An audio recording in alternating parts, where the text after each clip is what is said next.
Bonjour à tous, j'espère que vous allez bien. Bienvenue dans RPL Podcast. Ça fait longtemps qu'on n'a pas tourné, ça fait à peu près un mois. Et là, du coup, nous sommes des retours. Et aujourd'hui, nous avons une invitée spéciale. Je vais la laisser. Comment tu vas, Maëva? Ça va et toi, Du Raphaël? coup, je vais te laisser te présenter. Bonjour tout le monde. Je m'appelle Maëva Kélia. J'ai 25 ans. Et du coup, Raphaël m'a invitée aujourd'hui. Et puis voilà. Et du coup, Maëva, c'est une personne à qui on a commencé à parler il y a pas très longtemps. Et voilà, c'est une créatrice de contenu. Elle fait aussi des podcasts. Et du coup, on a parlé. Elle m'avait parlé un peu de son témoignage. Ça m'a touché. Et du coup, voilà, je l'ai invitée pour qu'elle puisse venir vous partager, pour aider des personnes qui se trouvent dans la même situation. Du coup, Maëva, je vais te laisser faire ton témoignage. Ok, alors, par où je commence? Alors, commence là où tu veux commencer. Ouais, comme tu as dit, on s'est rencontrés parce que du coup, nous deux, on a une chaîne de podcast. Mhm. Et du coup, ma chaîne, c'est Kélia Ahava. Et j'ai sorti un épisode sur identité et je parle de mon témoignage. Ok. Et du coup, si on peut commencer quelque part, je dirais, lorsque mon père est décédé, en fait, j'ai perdu mon père brutalement suite à un arrêt cardiaque qui a été pris en charge assez tard. Ok. Et j'avais 9 ans et j'étais très, très, très proche de mon papa. J'étais vraiment la petite princesse, entre guillemets. Et en fait, il est parti donc en 2009, le jour de l'an. Ok. Et suite à ça, étant donné que ma maman, elle communiquait l'amour différemment de mon père, j'ai eu de grosses difficultés par la suite. On va dire que j'étais en dépendance affective, en fait. Ok. Donc voilà. Et voilà, du coup, là, le sujet d'aujourd'hui, c'est la dépendance affective. Et moi, je voulais savoir, suite à... Quand tu dis que, voilà, ta mère communiquait communiquait pas le même amour que ton père, ça veut dire quoi exactement? Alors, moi, par exemple, avec mon papa, je le suivais tout le temps. J'étais tout le temps avec lui. Quand il allait faire quelque chose, des travaux, des choses comme ça, il m'appelait, viens Maëva, on va faire ça ensemble. Mhm. Parfois, il se confiait à moi, je me confiais beaucoup à lui, du coup. Ok. Je me sentais écoutée Mhm. aussi. Après câlin, bisous, voilà, c'était Et tout à ce- la tout ce fois que tu- physique et aussi dans les paroles. Ok. Et j'étais vraiment bien, tandis que ma maman, c'était vraiment différent. Parce que on fait souvent les choses quand on prend comment on a grandi, on le donne après parce qu'on se dit Ok. c'est la bonne chose. Mhm. Et ma maman, en fait, elle a pas connu, il y avait pas de communication, Ok. ni physique. En fait, c'était plus, je te loge, Ok. je te nourris, tu as des vêtements, C'est à la voilà maison, mon mais amour, voilà. c'est ça. Ok. Et du coup, c'était très très différent comparé à mon Ok. père, mais ça voulait pas dire qu'elle ne m'aimait pas. Ok. Elle m'aimait, mais moi, vu que j'étais petite, je me disais, elle m'aime pas. Ok. Quand on est petit, En fait, c'était juste la différence, c'était plus au niveau affectif, si je peux dire ça comme ça, parce que ton papa était plus démonstratif, du coup. c'est ça, C'était exactement. plus démonstratif, et ta maman, elle faisait que les travails à la maison, tu venais, te donnais C'est ce ça. qu'elle devait te donner. Et C'est par rapport à la relation avec Dieu, du coup, avec ça, comment tu t'es sorti par rapport à ça? Alors, 2009, du coup, j'ai 9 ans. Ma tante, la grande sœur à ma maman, Mhm. m'a parlé de Dieu. Elle a une très forte relation avec Dieu. Ok. Et elle m'a parlé de Dieu, du coup, suite au décès de mon papa. Faut savoir que quand mon père, j'ai su qu'il avait fait son arrêt cardiaque, du coup, j'étais là, je me suis mise à prier alors que je connaissais vraiment pas Dieu, mais je Ok. criais vraiment à Dieu. Donc, je sais pas si c'est le Saint-Esprit ou quoi, mais suite à ça, du coup, elle m'a parlé, elle m'a dit qui était le Seigneur. Ok.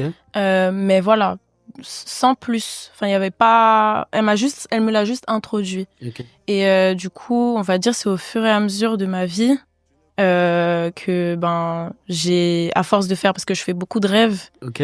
Du coup, je priais des fois, et c'est vraiment en 2019, suite à un culte, que j'ai donné ma vie à Christ, et Mhm. en 2023 que vraiment je me suis fait baptiser. Ok. Donc voilà. Et vis-à-vis de personnes, cette manque d'affection de ton papa, est-ce que ça t'a affecté au niveau de la relation avec les autres, que ce soit à l'école, que ça soit même à l'église, parce que quand on manque d'amour ou qu'on n'a pas reçu, la personne qui nous donnait en tout cas, elle est plus là. Du coup, ton papa, il était plus là pour te donner, du coup, l'amour que toi, tu voulais. C'est ça. Et est-ce que toi, tu as eu du mal à transmettre cet amour-là parce que tu n'en avais plus? Comment est-ce que tu as vécu ça Alors, après la mort de ton papa? Comment est-ce que toi, tu euh, partageais, du coup, l'amour? Comment tu... bah, j'ai eu de grosses difficultés parce que du coup, suite au décès de mon papa, je me suis mise de côté. Ok. Il y avait ma petite sœur aussi, Mhm. mais ma maman était un peu plus proche de ma petite sœur. Ok. Vu qu'elle était petite, elle a dû la protéger. Forcément, elle avait 1 an à ce moment-là. Donc, je me suis mise de côté, ce qui a fait que vraiment, j'avais besoin en fait d'amour, mais je ne le savais pas encore. Ok. Et du coup, quand l'école a recommencé plutôt parce que j'étais déjà à l'école et que du coup je rencontrais d'autres personnes, franchement, je tombais vite amoureuse en fait. Ok. Pour rien, il suffisait que la personne était gentille avec moi, Mhm. tout de suite, je tombais amoureuse, ça y est. Elle a été dit, ah, ouais, je t'aime bien et Je tout. commençais à avoir des étoiles dans les yeux, comme dans les Disney en fait. Alors que avant, ça Ok. ne faisait jamais ça. Ouais. Et du coup, je voulais être validée. J'avais besoin de la validation des hommes que j'aimais, Ok. que ce soit de parler la parole et physiquement aussi. Et en fait, c'est ce que mon papa me donnait. En fait, Ok. au final, je me suis rendu compte quand j'étais plus grande Cette affection-là que je cherchais en fait chez les autres parce Ok. que je ne le retrouvais pas chez ma maman. Ok. Voilà. Après, voilà, encore une fois, je dis pas que ma maman ne m'aimait J'avais pas. En fait, c'était pas un manque d'amour, l'amour propre, mais c'était plus un manque d'amour, un manque d'affection. C'est ça, C'était vraiment plus un un manque manque d'affection. d'affection qu'un manque d'amour, c'est ça? J'avais besoin, en fait, d'entendre qu'on m'aime, d'entendre d'être validé. Quand on grandit, c'est normal. Quand on rentre dans la puberté, on fait un peu plus attention à soi-même, etc. On a besoin de validation. Ok. Vu que j'en avais pas à la maison, je la cherchais à l'extérieur. Ok. Et des fois, c'était la cata. Je me souviens, un jour, j'étais rentrée à la maison en pleurant. C'était en 5e, 6e. Oui. Et il y a ma maman qui arrive et me dit « Qu'est-ce qu'il y a? Pourquoi tu pleures ?» Et je lui dis « Mais je voulais pas lui dire en plus au début. Ok. Mais elle a forcé. » T'as caché? C'est ça, elle a forcé et je lui ai dit « Il y a un garçon et j'étais amoureuse de lui et il a dit que j'étais moche. » Il a dit que j'étais moche. Et là, direct, elle s'est énervée. Elle a dit « Mais à ton âge, on tombe pas amoureuse. » C'est grave énervé contre moi. Je suis rentrée dans ma chambre, mais j'étais dépitée. Ok. J'étais tellement triste. Mais en vrai, est-ce que ta maman, elle était au courant que t'étais en manque d'affection? Non, pas vraiment. Et Après, j'étais très dans mon coin. Hein. Ok. Je me renfermais beaucoup. Tu n'avais pas du coup, dit à ta maman que tu avais ces manques-là. Non. Est-ce que tu penses que si tu l'avais dit, est-ce que ça allait changer quelque chose par rapport à l'amour que ton père t'a donné? Les fois, en fait, je dis non, mais je crois qu'un jour, on a eu une conversation et elle m'a dit tout simplement, en fait, je suis pas comme ton papa, je peux pas faire comme lui. Ok. Des bisous, des câlins, dire je t'aime, par exemple, parce que tous les jours, 50 fois dans la journée, je pouvais dire je t'aime à mon père, on jouait et tout. C'était vraiment une relation très, très complice et très forte. Et du coup, ma mère m'a dit, moi, je n'ai pas connu ça, je ne peux pas t'aider. Ok. Et par rapport à ça, et même tu as donné ta vie en 2019, si je ne me trompe pas. Et est-ce que du coup, cette manque d'affection, comment est-ce qu'en donnant ta vie à Christ, est-ce que ça t'a comblé ou ça a pris du temps? Ça a pris du temps. Ok. Si jamais, on va dire, quand j'ai commencé à rentrer, on va dire, à sortir de chez ma maman, donc direct quand j'ai eu mon bac, je suis partie. Et je suis rentrée dans des relations beaucoup plus longues. Ok. Et suite à ça, en fait, j'étais tellement en dépendance affective que je prenais toute l'énergie en fait de la personne. Et je me suis rendu compte que j'étais jamais satisfaite et ça créait beaucoup de conflits dans la relation. Okay. J'étais très très dure, mais parce qu'en fait, j'étais jamais satisfaite.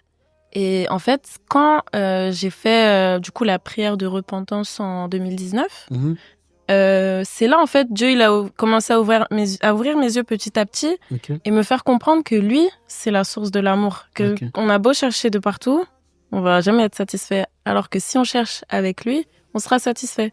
Et en fait, ça a vraiment pris du temps parce que même après m'être fait baptiser, donc en 2023, même en étant chrétienne, tout ça, j'étais encore dans la dépendance affective qui m'amenait du coup à pécher en fait, tout simplement. Ah, du coup, en fait, Ah ouais, c'est chaud quand même là. Moi, personnellement, je suis jamais tombé là-dedans Mhm. parce que ce soit à l'école ou faut savoir que moi, je suis quelqu'un, j'ai pas beaucoup d'amis. Hmm. Tu vois, ça veut dire moi, tu vois, comme il y a mon grand frère juste derrière la caméra là-bas, Ah, ça ok. veut dire lui, c'est mon seul ami enfin, c'est pas le seul ami que j'ai parce que voilà, quand on est à l'église, on a développé cet amour-là avec d'autres frères et tout, ça veut dire on se rapproche plus. Mhm. Mais je me demande, enfin, comment vous faites pour tomber dans la dépendance affective, enfin, en sachant que c'est vrai qu'au début, c'est vrai qu'on t'étais chrétienne, t'étais chrétienne au début? Quand ça? Enfin, quand t'étais, enfin, du coup, 2009, tu dis que c'est que ta tante qui Non, était non, chrétienne. j'étais pas chrétienne. Moi, Ok, je pars du principe que je dis que je suis chrétienne à partir du moment où j'ai ma relation avec Dieu ok, et que vraiment tous les jours, bah, par exemple, je parle avec lui, tu vois. ok. Avant, j'avais pas de relation, donc on peut pas dire Tu veux que. pas dire Enfin, après ça, c'est que, ma vision, tu vois. ouais, que franchement, du coup, je sais pas trop comment ça se passe dedans, mais quand tu donnes ta vie à Christ, est-ce que tu te sens différente de ce que tu étais de ce que enfin tu avais besoin avant? Est-ce que maintenant tu es comblé? Alors aujourd'hui, oui, je suis comblée. OK. Aujourd'hui, je suis plus dans ça. J'ai mis des limites parce Mhm. qu'en fait, il y a eu tout un travail en amont avec Dieu. Dieu, c'est vraiment un Dieu d'ordre. OK. Donc vraiment, il va prendre les choses petit à petit dans l'ordre. OK. Qu'est-ce qui fait que aujourd'hui, Maëva, Kélia, elle est en dépendance affective. OK. Donc il me ramène en arrière. 2023, j'avais toujours pas fait le deuil de mon père. Ah, ça veut dire que tu avais toujours cette tristesse là. C'est ça. Donc il a comblé ça et ça a été très dur parce qu'en fait, il m'a demandé de me séparer d'une relation. Ça faisait déjà 5 ans que j'étais dedans. Il m'a dit tu pars. Mais je comprenais pas en fait au début et je commençais à. C'est comme job. Qu'est-ce qu'il y a? Qu'est-ce que j'ai fait? Pourquoi? Ouais, parce que ouais, quand elle a commencé à souffrir, c'est Qu'est-ce dit que j'ai mais qu'est-ce qui fait? m'arrive? Et c'était les Ouais. psaumes. Franchement, OK. je dormais pas la nuit. En fait, c'est la première fois que je me retrouvais toute seule OK. et j'ai pas assumé. Et du coup, ben après, suite à ça, il m'a dit allez, tu sors dehors, tu vas voir des gens parce que je m'étais renfermée de tout. Je regardais des prêches tous les jours sur YouTube.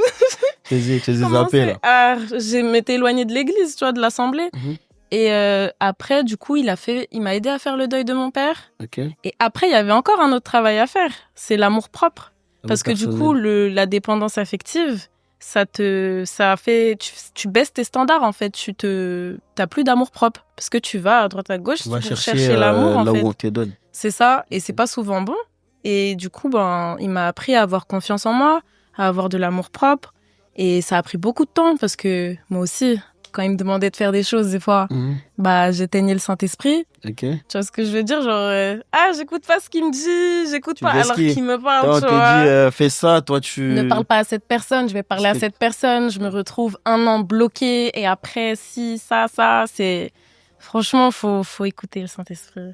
ça veut dire même dans tes relations, du coup, même si la personne te correspond pas Ouais, je vais changer mon forcément, identité. tu vas te dire, bon, je vais quand même que la personne me plaise. Du coup, C'est toi, ça. tu vas Je totalement vais me changer par lisser. rapport à la personne. Exactement. Je Wow. vais me lisser. C'est pas moi, tu vois, mais au bout d'un moment, tu peux pas te lisser T'es tous les lissé. jours. Au bout d'un moment, ta vraie personnalité, elle va Elle va sortir. toujours faire surface. C'est là que c'est la catastrophe. Les problèmes, ils commencent. Ah, franchement, c'est vraiment très dur hein, de sortir de ça. Si c'est vraiment pas Dieu qui t'aide, du coup, à sortir de Franchement, là. c'est chaud. Après, Dieu te met aussi des personnes dans ta vie. Moi, j'ai eu 2 meilleures amies, Ok. Megan et Waida, qui ont été là pour moi. Aussi, bah, j'ai un psychologue. Ok. Tu vois, faut en parler, faut pas rester Faut faire des suivis. seul dans ça. Ouais, c'est important parce qu'il y a des choses qui sont quand même difficiles, tu vois. Un deuil, c'est pas facile et on t'explique pas souvent comment faire un deuil. Mhm. Dans la famille, il y a tout le monde qui fait le deuil. Donc, sachant qu'il n'y a pas de communication, comment tu veux expliquer le fait d'avoir de l'amour propre et tout, franchement, C'est dur. Hein. si t'en parles pas à un Parce psy, que, en parle à un oui, pasteur, etc. parce que bah, c'est comme parfois, c'est comme parfois qu'on se moque de toi et que t'as plus confiance en toi. Tu vois ce que ça fait? Ça, Bah, c'est pareil parce que déjà toi-même, tu te sens comme si t'as pas le niveau de la personne c'est ça. et du coup tu baisses totalement. Même si la personne, elle est pas spécialement, enfin, je sais pas comment dire. Même si t'es plus spécial que la personne, parce que nous, on a Dieu et tout ça, mais tu vas voir comme si la personne elle est au-dessus de toi. C'est Et ça. du coup, quand on est en dépendance affective, je pense que ça fait le même Tu effet. te fais toute petite. Tu te... Ouais, franchement, tu j'avais vis caché. vraiment pas confiance en moi. Ouais, grave. En plus, quand Dieu il m'a demandé de faire les podcasts, j'ai dit, mais moi là, je sais pas parler. Yeah, je Il me dit pas dans Exode. Moïse, il a dit la même chose. Je dis pas que je suis Moïse, hein. Mais Mais en gros, tu vois, c'était à peu près pareil. c'est ça. Et ça m'a rassurée. Je me suis dit, en vrai, lui, il a fait tout ça. Donc, petite Maïva Kelia, là, je peux faire quand aussi, même parler alors. des grandes choses. Si je lui fais confiance. Franchement, c'est... Et est-ce qu'aujourd'hui, tu as parlé à ta mère pour lui...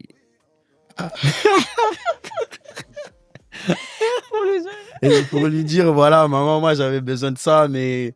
Vas-y, Alors. c'était pas l'amour que j'attendais finalement de toi. Bah oui, maintenant aujourd'hui, j'ai appris un peu, j'apprends toujours avec mon psychologue et tout à communiquer. Mais elle sait que voilà, je l'ai pas accusée parce qu'il faut pas pointer du doigt parce qu'elle a fait de son mieux et c'est très bien ce qu'elle a fait parce que franchement, c'est pas facile quand tu perds ton mari C'est ça, ouais, de prendre la place du père. Donc même s'il y a mon beau-père qui est arrivé, ma mère a quand même beaucoup pris de place et c'est normal, elle a 2 enfants, tu vois. Et c'était vraiment pas facile pour elle. Et je lui ai expliqué sans forcément l'accuser du coup que voilà, moi j'avais l'impression que tu m'aimais pas. Non, ça c'est trop dur. Ça peut être déjà difficile pour elle. C'était difficile. Ouais, parce que déjà tu... Mais j'ai essayé de la rassurer. Après je lui ai dit mais je t'aime, regarde. Tu te mets à sa place. Tu dis bah non, c'est pas ça, c'est pas ce que tu crois. Ouais non, je lui ai expliqué après voilà. Maintenant on fait des efforts et on met ça en prière. Ouais. Et moi, par exemple, je vois un psychologue et elle aussi, ma petite sœur aussi. Tu vois, on fait en sorte on fait toutes des efforts pour guérir les blessures du passé, mais du coup avec Dieu à la première place dans nos cœurs, parce que sinon on pourra pas. Ouais, franchement, il faut savoir que Dieu c'est véritable amour. Même si on attend de l'amour des hommes, mais nous les hommes, on peut pas transmettre cet amour-là comme Christ peut le transmettre. Parce que c'est lui qui nous a aimés en premier. Ça veut dire, nous, pour aimer une personne, on doit d'abord l'aimer. Sinon, comment tu veux que j'aime mon frère, j'aime ma sœur, alors que moi-même, je ne connais pas Christ et qui est le véritable amour. Ouais. Si tu veux savoir aimer, il faut aller puiser là-bas. C'est ça, c'est lui la source. Si tu vas pas puiser là-bas, je vois pas comment tu vas aimer. C'est pour ça, il y en a après, ils se retrouvent dans la drogue, dans plein de choses. Ils tournent en rond et ça les retarde, tu vois, sur ce que Dieu avait dit. Sur beaucoup de choses. Tu vois. Et on est en retard même sur notre bénédiction, parce qu'on ne sait pas aimer une personne. Parce que il faut juste qu'une personne te parle et que récent, quand tu dénigres, tu le dénigres, on va dire mais même pas et commence à calomnier sur toi. Et comme toi, tu te rends pas compte, la personne peut être même méchante avec toi, dire des mots difficiles, alors que toi, tu sais juste pas aimer. Parce que tu n'épouses pas au bon endroit. C'est exactement ça, ça crée des conflits. C'est tellement dur. Et là, au moment où on parle, c'est quoi ton état d'esprit? Est-ce que tu transmets l'amour aux autres? J'essaie de le faire au maximum, en tout cas. Là, franchement, Dieu, moi, je dirais, je l'ai mis, en tout cas, à la première place dans mon cœur. Je lui demande tous les jours, apprends-moi à aimer mon prochain comme toi tu l'aimes, apprends-moi à t'aimer comme Jésus t'a aimé, apprends-moi à m'aimer comme toi tu m'aimes, tu vois. Et petit à petit, je vois son amour. Et franchement, je suis tellement satisfaite. Okay. Genre là, je suis vraiment comblée. Et en fait, ça m'aide aussi plus tard à éviter de retomber dans des choses, tu vois, qui ne sont pas faites pour moi. Parce que de toute façon, quand je retombe, parce que il y a pas si longtemps ça, j'étais retombée dans un truc, et c'est Dieu, il m'a montré, mais est-ce que c'est vraiment cette vie que tu veux là? Et pas d'amour propre pour moi, rien. Et je me suis dit non, je peux pas. Tu te dis, ça Dieu, non. Non, vraiment. Mais dans tous les cas, quand on met Christ en première place, tout ce qu'on fait, on est guidé par lui. Oui. Parce que même dans nos projets, c'est vrai que voilà, on parle de... Moi, j'ai donné tout à l'heure mon témoignage par rapport à l'école. Moi, c'était pas de la dépendance affective, mais c'était plus pour être validé par tout le monde. Ouais. J'étais quelqu'un qui faisait trop de bêtises. Que tu voulais te faire remarquer. Voilà, moi, c'était pas moi, c'était pas de la dépendance affective. Moi, c'était plus me faire remarquer. Et quand je voyais que plus je faisais des bêtises, plus mes notes, ça n'allait pas. Plus, tu vois, et c'était un peu compliqué quand on se retrouve dans cette situation-là parce que tu commences à regarder au regard des gens, tu commences à dire ils m'aiment pas et tout, alors que rien à voir. Ouais, C'est ça juste ressemble à de la dépendance en soi. Hein. Ouais, vite fait, hein. Chez les hommes là. Ouais, tu vois, donc franchement, moi, j'ai déjà, quand tu donnes ta vie à Christ, franchement, c'est lui les chemins, Mm. c'est lui le véritable amour. Et moi, je bénis Dieu pour ta vie, parce que cette situation-là, perdre son père qui t'ait donné tout, qui était là pour toi, du jour au lendemain, tu perds, t'es encore petite, je connais pas encore ce qui arrive, du coup, c'est très difficile. Mm. Et aujourd'hui, quel conseil tu peux donner à une personne qui se trouve dans la même situation? Vraiment de compter sur Dieu, vraiment de faire confiance au Seigneur, parce que même, je sais que des fois, on va pas forcément l'écouter, mais vraiment avoir foi qu'il est toujours là avec nous. Et moi, c'est vraiment dans sa parole, du coup, que je me suis retrouvée. Mhm. Ça m'a vraiment comblée, fait du bien, et c'est ça qui m'a permis de faire le deuil après, et de pas rester seule, de pas se mettre à Seul. l'écart. Ok. Vraiment de s'ouvrir, même si c'est difficile en fonction de son caractère, soit à des confidents, des professionnels de la santé ou même au sein de l'église avec l'équipe pastorale, par exemple. Oui. Mais vraiment se confier et en parler, ça c'est important. Et de mettre Dieu à la première place dans son Surtout cœur. Dieu, hein. Surtout. Ah ouais, ça c'est ça Les le gars, numéro surtout 1. Dieu, première place, Parce véritable que on amour. a beau dire oui, moi j'ai Dieu à la première place dans mon cœur, mais Mhm. si on n'obéit pas à ce que le Saint-Esprit nous dit de faire, C'est très compliqué. bah au final on creuse un trou et on se retrouve dedans. Ouais, Donc, surtout, il faut refléter l'amour qu'on dit, parce que Dieu, lui, il faut démontrer. Parce que tu peux dire, ouais, j'ai l'amour, mais qu'est-ce que les autres pensent de toi?